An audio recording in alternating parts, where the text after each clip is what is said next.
تو میں نے کہا مجھے دیانتداری سے بچائے، آپ یہی کھاتے ہیں گھر میں؟ کہنے لگے نہیں۔ تو میں نے کہا پھر ہم نے بچے مارنے کے لیے تو نہیں نہ رکھے ہوئے، کیا وہ والا کی اللہ کے راستے میں پیاری چیز دینی ہے نا، اس لیے گلے گلے نوٹ لوگ مسجد کے گلے میں ڈال جاتے ہیں، پھٹے ہوئے ڈال جاتے ہیں، کہتے ہیں جوڑ دیں گے مولوی صاحب، اور خدا کے بندے پیاری چیز دینی تھی تمہیں اور تو نے اس کا ترجمہ الٹ کر لیا ہے۔ سمجھ لیں رمضان المبارک میں کسی غریب کی مدد کرنی ہے تو ساتھ اس کی عزت بھی کرنی ہے۔ نبی پاک علیہ السلام کے دروازے پر جب سے، یہ جملہ ایک ہے لیکن بڑا قیمتی ہے، صحابہ کہتے ہیں جب ہم دروازہ رسول پہ جاتے تھے خیرات بھی ملتی تھی اور عزت بھی ملتی تھی، خود بھیک دے خود ہی کہیں منگتے کا بھلا ہو، خیرات بھی ملتی تھی اور عزت بھی ملتی تھی۔ نبی پاک ساتھ عزت بھی دیتے تھے، مسکین کو غریب کو دیں اور خیر خائی کریں، جوتے بیچنے والے جوتوں کے ریٹ سستے کریں، کپڑا بیچنے والے کپڑے کا ریٹ، درزی صاحب بھی ریٹ سستا کریں، دکاندار بھی چیزوں کا ریٹ، حکیم صاحب پیسے کم لیں، ڈاکٹر پیسے کم کریں، حکومت نرخوں میں کمی کرے، اور یہ کام اجتماعی طور پہ کریں۔ میرے نبی پاک نے فرمایا رمضان غمخواری کا مہینہ ہے، اس میں غمخواری کرنی ہے، دوسرے کا خیال کریں، احسان کریں، قربانی کریں۔ یہاں ہر چیز کا ریٹ بڑھ جاتا ہے رمضان شریف میں، ہر آدمی کہتا ہے میرا سیزن آ گیا ہے، توجہ بڑھائیں، خیال کریں، غمخواری کا مہینہ ہے۔ اور پھر آپ لوگوں سے یہ بھی گزارش ہے کہ رمضان المبارک کا جب مہینہ آئے تو جس آدمی کے ساتھ نیکی کرنی ہے وقت پہ کریں، کسی غریب کو پیسے دینے ہیں، کپڑے دینے ہیں تو یکم رمضان کو دیں۔ میں اکثر دوستوں سے پوچھتا ہوں، میں کہتا ہوں قاری صاحب نو جوڑا کدو دیندے ہو؟ کہندے ستیویں والے دن۔ میں کہ مینوں لگ گئی سمجھ تہاڈی سازش ہے کہ جڑے سواں کے پا نہ لبے، ایویں مولوی چودھری صاحب دے نال دے کپڑے پا لے تے کتے لکھیا ہے اینوں دینا ہے ستیویں؟ تسی دسو ستیویں والے دن کو درزی سی کے دیندا ہے انہوں 3 گنا بھی پیسے دئیے تو کہتا ہے جڑے باقی نے انہاں دے نہیں بٹن پہ لگ دے میرے کو کتوں جوڑا سی کے تو کس دن دیتے ہو قاری صاحب؟ کیا مقصد ہے؟ پہننے کے لیے دے رہے ہو یا اس لیے دے رہے ہو کہ نہ پہن سکے؟ تو بھائی آپ جب کسی کو کوئی چیز دیں گے تو کب دیں گے؟ جب وہ استعمال کر سکے۔ غریب کو لوگ فطرانہ دینے جاتے ہیں عید سے 1 دن پہلے، تو کیا کرے گا اس کا؟ نہ تو کپڑے خرید سکا نہ روٹی لا سکا، بلکہ میرے حضرت صاحب فرماتے ہیں رمضان سے پہلے دے دو، رمضان کی نیت کر کے رمضان سے 1 دن پہلے دے دو، اللہ رمضان جتنا ثواب ہی عطا فرمائے گا۔ رمضان سے پہلے دو جس کو کچھ ہے، قبل از وقت تیاری کرو۔ میرے قبلہ صاحب فرمایا کرتے اپنے کپڑے بعد میں، غریب کے بچوں کے کپڑے پہلے، اپنے گھر کی ضروریات بعد میں، غریبوں کی ضروریات، اس لیے کہ اللہ پاک نے ان کا رزق بھی ہمارے گھر بھیج دیا ہے، ہماری ڈیوٹی لگائی ہے کہ تم نے بانٹنا، بانٹنے والے بنو، اور یہ ذہن بنائے کہ پتہ نہیں کس کا حصہ تھا جو اللہ نے میرے گھر بھیجا، یہ ذہن بنا کے بانٹو، اور جس کو دینے جائے ہاں آپ کو اجازت ہے تھوڑا بہت پتہ کرنے کی، لیکن تھوڑا بہت تفتیش کرنے کی اجازت، بال کی کھال اتارنے کی اجازت۔ میں نے دیکھا ہے لوگ غریبوں کا انٹرویو لیتے ہیں، تیرا تو فلانا کمانے والا نہیں، تیرا تو فلاں بچہ، او بھائی بہت سارے غریب ایسے ہیں، بڑے ہیں جو کمانے کی کوشش کرتے ہیں لیکن ان کا سبب نہیں بنتا۔ ہاں ہے ایسے لوگ جو سعودی عرب چلے گئے ہیں، کہتے ہیں تیرا تو فلاں باہر نہیں گیا، ہے کیا ہے، لیکن سارے سعودی عرب جانے والے بھی مال کمانے کی طاقت نہیں رکھتے، کئی وہاں بھی بیٹھ کے بیچارے قرضوں میں الجھے ہوئے ہیں، وہاں والوں کے ظلم کا شکار ہے، بہت ساری آزمائشوں میں۔ تو تفتیش کرتا ہے۔ میرے امام شافعی کا ایک جملہ اگر آپ کو یاد رہ گیا تو بات بن جائے گی۔ امام شافعی رحمت اللہ، بلکہ حضرت غوث اعظم جیلانی کے پاس وہ بات آپ کو زیادہ فائدہ دے گی۔ حضرت غوث اعظم جیلانی کو ان کا ایک مرید سمجھانے لگ گیا، کہنے لگا حضرت جی آپ سب کو ہی دیتے رہتے ہیں، ہر بندہ مستحق نہیں ہوتا، ذرا ٹٹول کے دیا کریں۔ تو غوث اعظم جیلانی فرمانے لگے بھائی مجھے تو لگتا ہے تو بھی ان چیزوں کا مستحق نہیں تھا جو اللہ نے تجھے عطا کر دی ہے، پہلے تو بتا تو مستحق تھا، تجھے اپنی حیثیت اوقات کا پتہ ہے جو اللہ نے تجھے دے دی ہے، طاقت تھی، کوالٹی تھی، تیرے اندر وہ صلاحیت تھی، رب نے تو نہیں تیری تفتیش کی کہ تو قابل ہے کہ نہیں، تو اللہ کے بندوں کی تفتیش کرتا پڑتا ہے۔ امام شافعی فرمایا کرتے، امام شافعی فرماتے رب تجھے پرکھ کے نہیں دیتا، ٹٹول کے نہیں دیتا، رسوا کر کے نہیں دیتا، تو غریبوں کے ساتھ یہ سارا ظلم کیوں کرتا ہے؟ بس پتہ چل گیا وہ ضرورت مند ہے تو دے، اس لیے کہ اجر تجھے غریب نے نہیں دینا، اجر اللہ نے دینا ہے، اور اللہ اجر عمل پہ نہیں دیتا، اللہ تو نیت پہ اجر عطا فرماتا ہے۔ تو نیت دیکھ تیری کس طرح، تو میرے بھائی غریب کو دے قبل از وقت دے، رمضان المبارک میں چوتھا کام، بعد آخری اور چوتھا کام سنیں، رمضان میں دین سیکھیں۔ شیطان قید ہوتا ہے زیادہ سے زیادہ، اور جب آدمیوں کا پیٹ خالی ہوتا ہے نا تو ذہن جو ہوتا ہے نا وہ بھی اس کا فریش ہوتا ہے، اس میں کوشش کریں دین سیکھنے کی۔ میرے نبی کریم صلی اللہ علیہ وسلم نے اس دین کو علم کا دین قرار دیا ہے، شعور کا دین قرار دیا ہے، فہم کا دین قرار دیا ہے۔ نبی پاک صلی اللہ علیہ وسلم نے فرمایا ایک عبادت کرنے والا عشاء کے بعد کھڑا ہو اور فجر تک نماز پڑھتا رہے، ایک عالم دین عشاء پڑھ کے سو جائے اٹھ کے فجر پڑھ لے تو وہ 70 عبادت کرنے والوں کا درجہ زیادہ نہیں، عالم کا درجہ پھر بھی زیادہ ہے، اس عالم دین کا درجہ زیادہ ہے، اس لیے کہ وہ لوگوں کو آگاہی دیتا ہے، شعور بخشتا ہے۔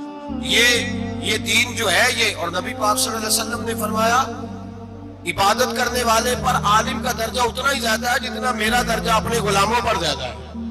عالم کو حضور نے اتنا بڑا مقام دیا، دین سیکھیں، شعور حاصل کریں، یہ فقاہت کا دین ہے، شعور حاصل کرنے کا دین ہے۔ اور نبی پاک صلی اللہ علیہ وسلم نے فرمایا دین کی ایک بات سیکھ لینا 1000 نفل پڑھنے سے زیادہ درجہ رکھتی ہے، دین کی ایک بات سیکھ لینا 1000 جنازے میں شرکت سے زیادہ درجہ رکھتی ہے، دین کی ایک بات سیکھ لینا، میرے نبی پاک صلی اللہ تعالیٰ علیہ وسلم ارشاد فرماتے 1000 مریض کی عیادت کرنے سے زیادہ درجہ رکھتی ہے۔ فرمایا جس نے رات کے ایک لمحے میں دین کی ایک بات سیکھی اللہ اسے ساری رات عبادت کرنے سے زیادہ ثواب عطا فرمائے گا۔ میرے ایسا فرمایا کرتے جب سیکھنے والے کو یہ ثواب ملے گا تو بتائیے سکھانے والے کو کتنا ثواب ملے گا، اسی اللہ کتنا درد۔ رمضان آ رہا ہے، شیطان قید ہے، دین پھیلانے کی کوشش کریں، جد و جہد کریں۔ بڑی نیند آتی ہے فجر پڑھ کے، لیکن اگر کسی کا ارادہ بن جائے کہ دین سیکھنا بھی ہے اور دین بچوں کو، تو پھر کوئی نیند غلبہ۔ ایک مثال ایک عالم نے سمجھائی، کوئی بزرگ تھے درویش عالم، ان کے پاس ایک عورت آئی، کہنے لگی میں بچوں کو سویرے بڑا جگاتی ہوں، بچے جاگتے نہیں نماز کے لیے۔ بڑا عجیب جواب دیا بزرگوں نے، درویش نے، عالم نے، کہنے لگے بی بی کیوں نہیں جاگتے، جگایا کر، بیدار کیا کر، اٹھایا کر۔ کہنے لگی بڑی جدوجہد کرتی ہوں، اٹھتے نہیں، بیدار نہیں ہوتے۔ اللہ والے تھے نا، کہنے لگے یہ بتا اگر اس کمرے میں آگ لگ جائے تو پھر بچوں کو کیسے بیدار کرے گی، آگ سے بچانے کے لیے کیا کرے گی؟ پھر تو بالوں سے پکڑ بھی گھسیٹنا پڑا تو گھسیٹ کے کمرے سے لاؤں گی، پھر تو چوٹیں لگتی ہیں تو لگ جائے، پھر میں پرواہ نہیں کروں گی۔ آپ فرمانے لگے یوں سمجھ لے جہنم کی آگ جل رہی ہے، اگر تیرے بچے نے نماز نہ پڑھی تو آگ لگ جائے گی، اگر اس نے عبادت نہ کی تو اسے آگ، اب جیسے بھی تجھے اٹھانا پڑتا ہے اٹھا گھسیٹ کے باہر لا، لیکن اس کی نماز قضا۔ نیند بڑی آ رہی ہے سویرے، لیکن اگر دین نہ سیکھا تو مشکل ہو جائے گی۔ جیسے بھی اپنے آپ کو جگانا چاہیے، ہمت کرنی چاہیے، دلیری کرنی چاہیے۔ ہمیشہ مدحت خیر الانام میں گزرے، دعا ہے یہ عمر درود و سلام میں گزرے۔